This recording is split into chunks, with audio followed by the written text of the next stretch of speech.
நாளைக்கான வீடியோக்கான ஒரு ப்ரோமோ தாங்க வந்திருக்கு. ப்ரோமோ வந்து சூப்பரா இருந்துச்சு அப்படின்னு தாங்க சொல்லணும். அதாவது இந்திரா வந்து கதிர வந்து ஒரு வழியா ரிலீஸ் பண்ணிட்டாங்க அப்படின்னு தாங்க சொல்லணும். அதெல்லாம் பார்க்குறதுக்கு நம்ம சேனலை மட்டும் மறக்காமல் லைக் அண்ட் சப்ஸ்கிரைப் மட்டும் பண்ணிடுங்க.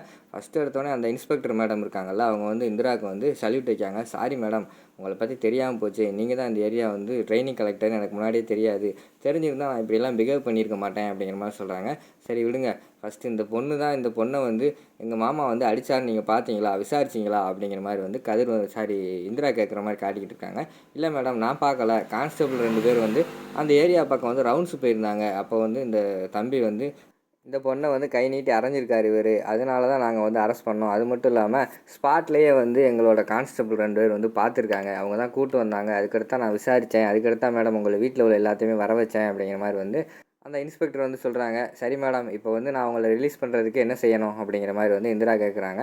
இல்லை மேடம், 2 வழி தான் இருக்குது. ஒன்று வந்து அந்த கேஸ் கொடுத்த பொண்ணு வந்து வாபஸ் வாங்கணும், இல்லைன்னா நீங்கள் ஏதாவது சொந்த ஜாமீனில் வந்து நீங்கள் தான் எடுக்கணும் அப்படிங்கிற மாதிரி சொல்கிறாங்க.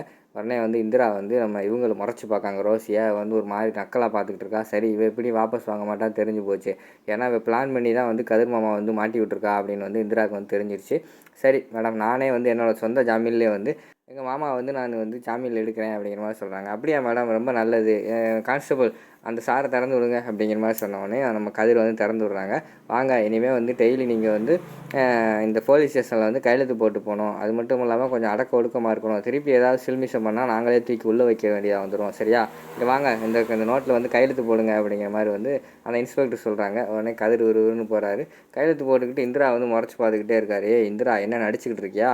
பின்னாடி வந்து ரோசிக்கிட்ட எல்லா விஷயத்தையும் சொல்லி நீ வந்து என்னைய இப்படி ஜெயிலில் மாட்டி வச்சுட்டு இப்போ வந்து நீ ஜாமீன் எடுக்கிற மாதிரி என் குடும்பத்துக்கு முன்னாடி வந்து நீ நல்ல மாதிரி நடிச்சுக்கிட்டு இருக்கியா, உன்னை சும்மா விட மாட்டேன்டி அப்படின்னு சொல்லிட்டு கதிர் வந்து அந்த இடத்துல இந்திரா முறைச்சி பார்த்து மனசுக்குள்ளே நினச்சிக்கிட்டு இருக்கிற மாதிரி காட்டிக்கிட்டு இருக்காங்க. அதோட பார்த்தீங்கன்னா அந்த ப்ரோமோ வந்து முடிச்சிடுறாங்க.